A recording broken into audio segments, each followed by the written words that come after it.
GC News bema obia akwaba. Se wunya subscribe to the channel na se over subscription se hadi latest and hot news nkwana de every one tipo mo na subscribe. Yo be am se over click the subscribe button no. Na what belly notification we answer new video when the first person I want sa and can be. I feel so ubia na what like video no my thumbs up. Give us a thumbs up. Na feel also just say share my offer so na when you be here na wo hu ya ekoso ewo Ghana member. I feel the bread iti and summer abeto yaposo. Iti and summer ekoso iti. No cre say Okyehene de me akokot. Enya no cre. Okyehene fa ho kokot. Enya no cre so Okyehene de me akokot. Okay. Ye individual. Ye friend no Daniel Mafo Ofori Atta. We are secretary to Okyehene no nkyere say Okyehene na de akokot. It is individual suit. But one saka. Na meka bibia akiro. Agyapadie document ya ye ka amanfo ka nadien no. By impeding bibi SSC enra. In the Agyapadie book under telecommunication. GVG. I ko for mo say omumra no omuma mehwe how I be monitor for course. Mi wi a mekan portion akiro. Enra ewa Agyapadie no mu enra ma me hu say eh I didn't say who amba book ni hu 3 days ago ana me lawyer friend me ya bo bia samwa say ye kokota oboma me be no every week na say me report yes mo ano say enra no o pese wo ne me ko eti a boy 11 a ye hia ho o friend me wan frɛ obi abiem wo ka kire me ma mo bia mane Empo nipa mene no kokra no nti se kokodu police station hono no no odi se hono ye ko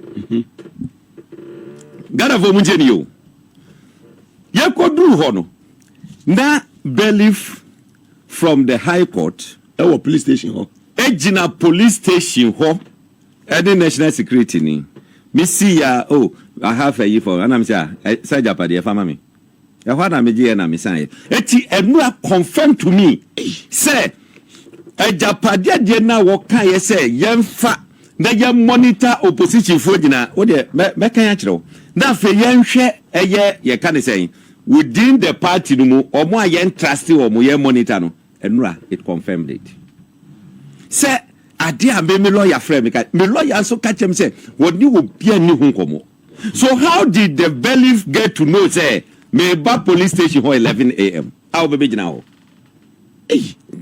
this is serious. Me na make akiro.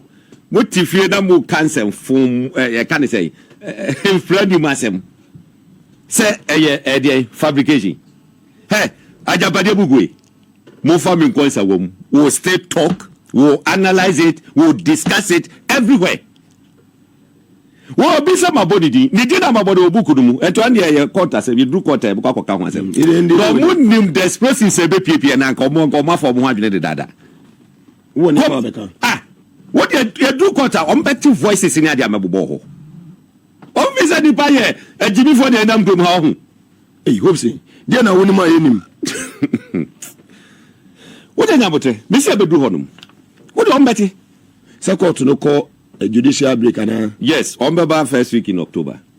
October number. Yeah, ya Befali appearance, Bibiana. Yeah, Shasi. That Wabubu who say, Sabi. Enye Ghana fo nyina na agimi sa o jase yen tena se enhwe masa abusuako kitua bi ma me fa Ghana Agyapadie nyina odo de yen tena se we are going to talk about it. Look, we are judge now chakunya so it affects you and your family. Adia se o babenya na nipa ba kofo so ofa ni aye di ni ati odi ehwe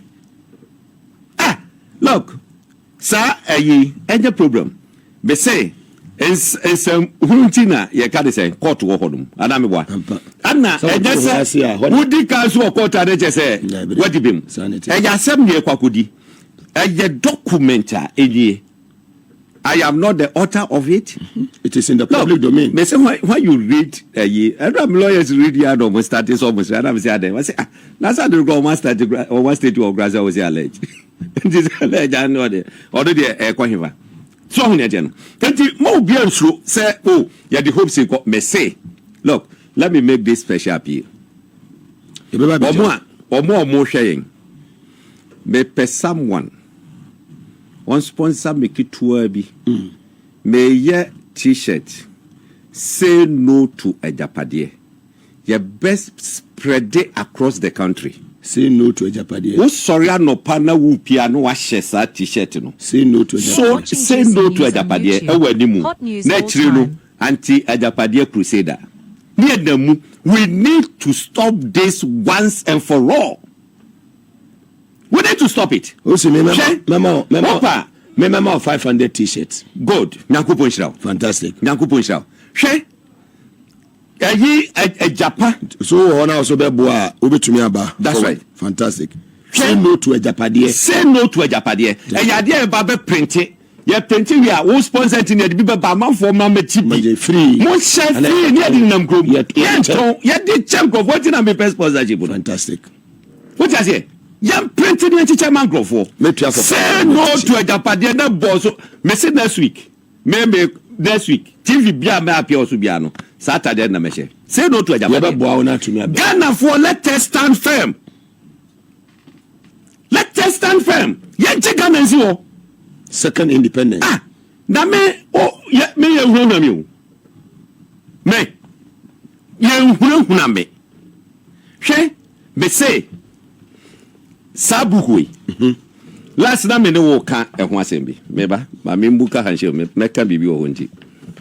Hwe. Me ka tia mo say, wo hwe buku na tia. Look, a member from the alleged family. Me fan say a family friend. Efrey. How this picture eba hano. Me say eye obi and the tray and go nyasa picture with that. And I don't know so you ne buy. Gyamfi na wo ka ho asa. Me say, Sadiwe. A member of the family called me. You be born a voice court. What? I have the voice saved. Saved. But the mommy lawyers did that. Very secured. 20 minutes voice. Hey, Obawye Agyapong. What do you tell me? One on the mommy who says Agyapadie no krano. Agyapadie no was that the original name. Now make sure bibi. Ma provide this certificate bi. Ye be ma man fo ahwe. Edru hodo mu a. Me ma odi atoso amame. Me de ba ma osisi a. Na mo fanto screen so mame. Sabu hui e sha ase no. Na edin no de asase. Munje o. Asase. Na yewo mu an yesi obi ko bi asase radio. Anom say hey. Ane ebe confirm me book no. Change din. Change din no. Ana din change call Agyapadie. E no na mo revise sa book we. E tu hwe book we yeti a I don't know say capture a capture year. A capture year pa. Wo hwe ase ha se ya. On say date da ha. AD 2020. Eti 2020. Ano mo revise sa book we. Bi ekita mi restricted. Esuru ho no ya cho restricted. Book bi a ya cho restricted bi a kire say enkwa abonten. No, in the public domain. Ehye ba bi kitua bi ni pese so hu pe na zo hu. So hu ne tie no. Ano ma ye ne sa. Look, ma pushi eyamo. Say aya mu betimi da to screen so aba me. Na me confirm saje we entre Ghana for no mu hu say asem na ye ka no enye botrem ka asase no. Asase no enye botrem ka. Eti sa aba a wo de fa to screen so. Say August 2020.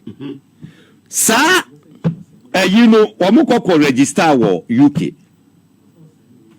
Wa register wo Ghana how company no. Japan royalties na call Ghana you can say Ghana's parliament no. Na omukoko register wo UK with Asase Royalties Limited. Etiase radio no ba mu na very good. And da honom no. Wo hwe sade ya twro e wo honom na. Was JC Financial Services Commission. And no omo na omo register companies. E wo UK. Eti omo kokoye change of you can say name. It is a change of name no change of name of a limited company. That's right. It is a change of name na. Let's just say the original name and the no was say I hereby certify that Asase Royalties Limited.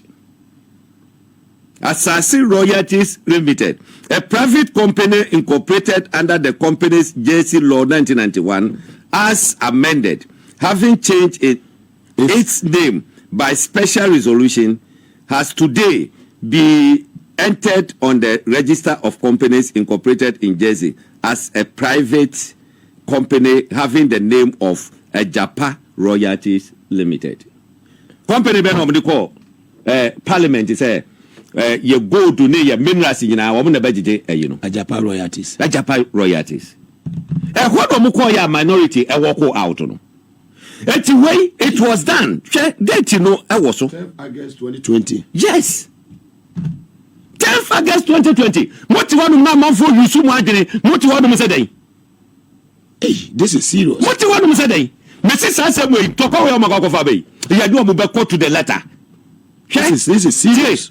Wa kwa tra baby say wo born for pa. Wa ko fa emrantie 8 say omontete me you know. They will come back and kill your people. They will come back and kill your people. Enya busia bia na yeku muni ba o. There be that. Enya busia bia na yeku muni ba. Bia ntime nko Hopeson. Me say me ta say mo ma me police yi anase bibi me nka me ndam ho sa the day na Nyankopon be ka say wo be wu no that day na me wu o kra she nyamensa o pia ni ho be tima yem bibia so it is mokoko yes ade we now ba ka say it is serious e fabricated 10th August that just over 4 years and then 16th August yes I just say 4 years yes and mo call register we on ko register ano mo de bae na de Agyapadie you know hwe wo ka bibi awo ha say wo hwe page 18 na change of name wo hwe page 18 of Agyapadie book na was it the passage of mineral income investment fund so and so wo de meba me pay yes wo de maminka ni na investment fund act and setting up of first special purpose vehicle Agyapa Royalties in Jersey would allow us acting in various capacities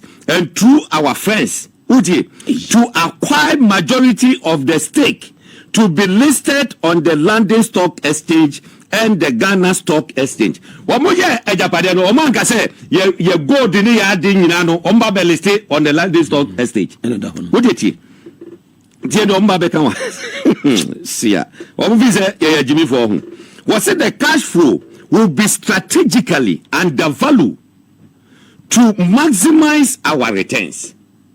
What it? Maximize the cash inflow. They will make sure what Mami community was it the cash flow will be strategically undervalued to maximize our returns.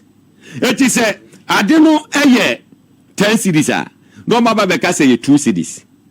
Meanwhile 10 cedis no na bebo na just say 8 cedis na kwakodi omo so ogu ni pagine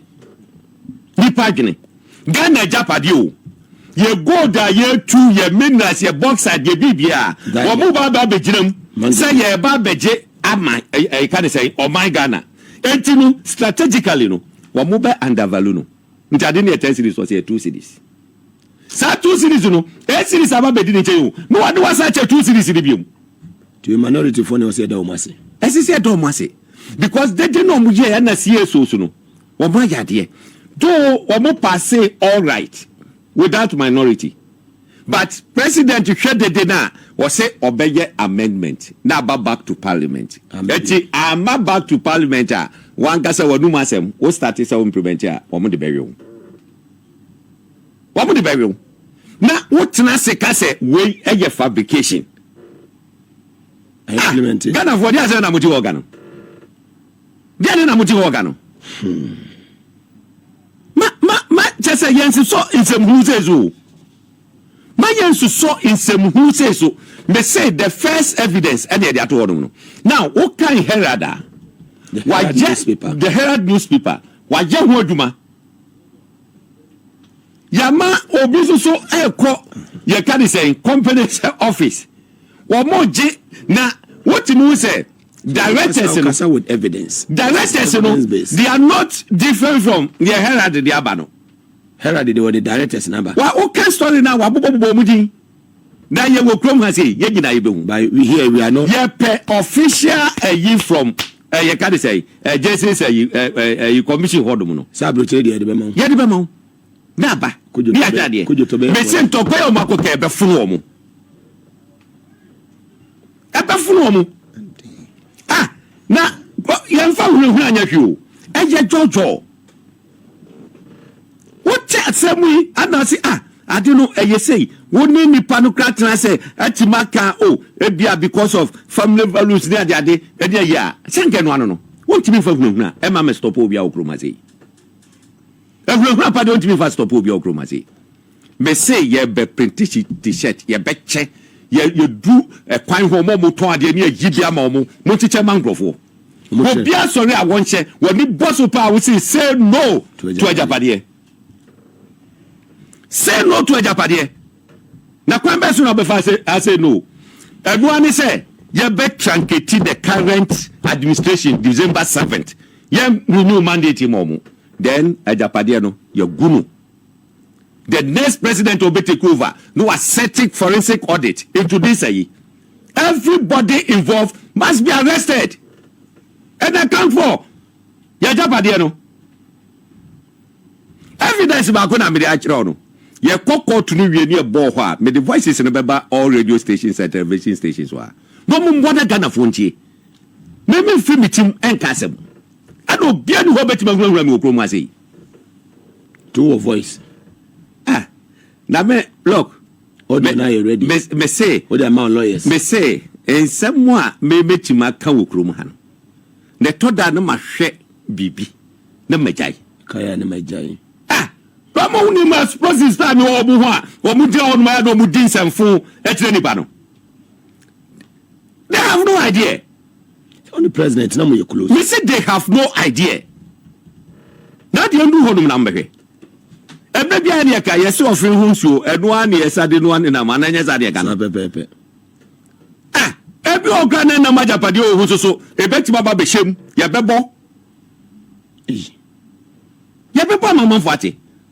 Eti metie ne me ka nyina ne se Ghana fo mamu mayemfa eni agro na obi akwa ba bi aba be ka se medie ye ka de sen mede akokot edi ne kai ka ho yes enu anti na court no so ho ye kwa ye be kwa kokan ya asem ye ko na court ka se mintua sa wo 10 million na Ghana fo be bo matua but the most important thing and say Ghana fo be hu say asem a ye ken enya trosem eye no kre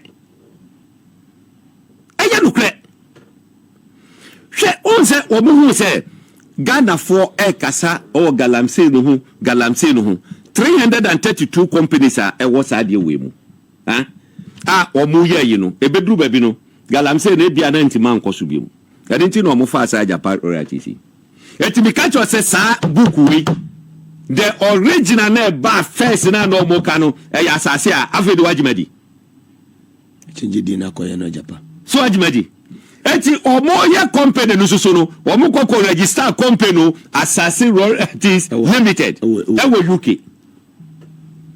ye di ba be Ghana for nya Ghana ado obi kokko bie radio a ye say ani ade na confirm sadina confirm a MDC for the tray o mbe den hu no makwa kwase sadin yes sadin say ade MDC for the tray a said the na president kana e be ye den na sa certificate of incorporation wo be call landing MDC for be call landing akwa sisa from yi asase to Agyapadie ye can say you know the directors of the company Herald Abubobi ye per official one from the UK beba e ho untimi go tueska se me enva ma untimi go tueska ho entisa Ghana ha say e obetima kwa tueska untimi the moment omo be solicit for the company or the office is obliged to give to them et one need here yensuro hu kra yensuro so we the omo dey God say won say to be afede enso kasai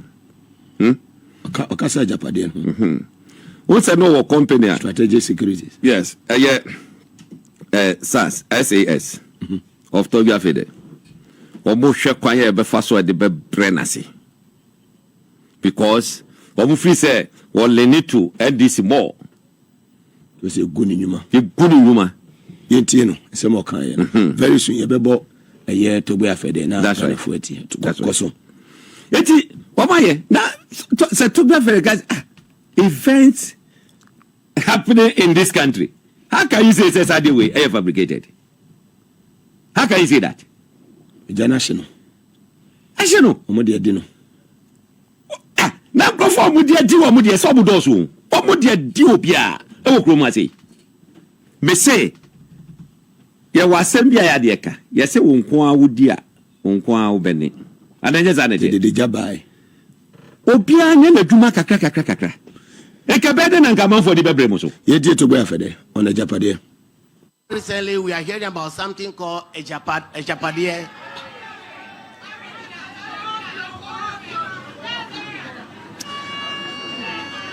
And sadly, my company is also mentioned in that book.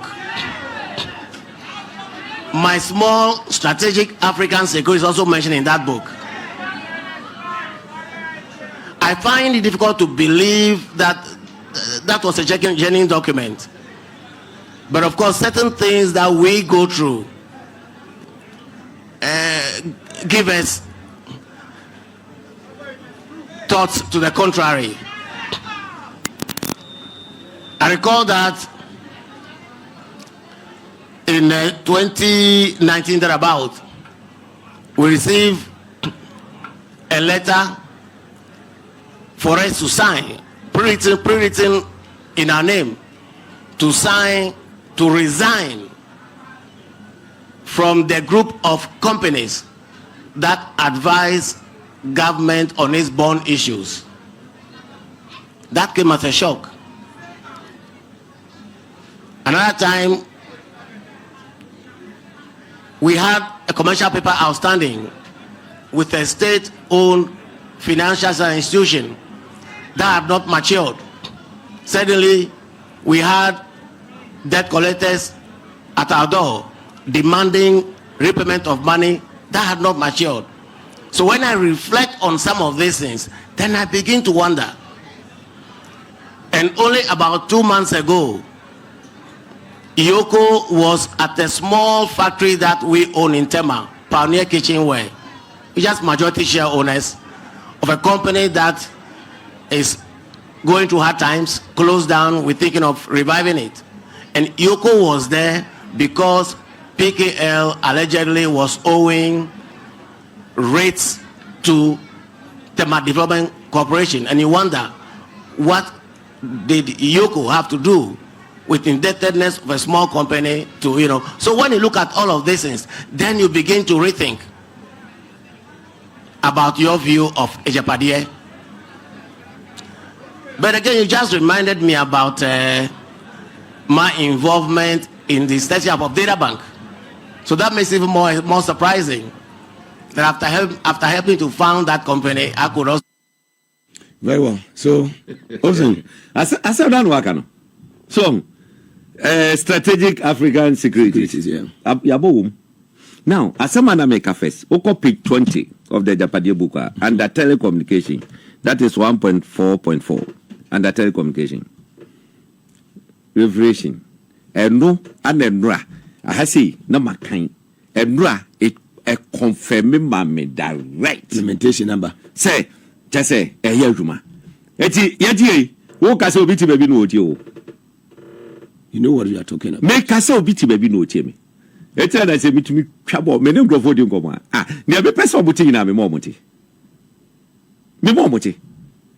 So, Niageno, what's it currently?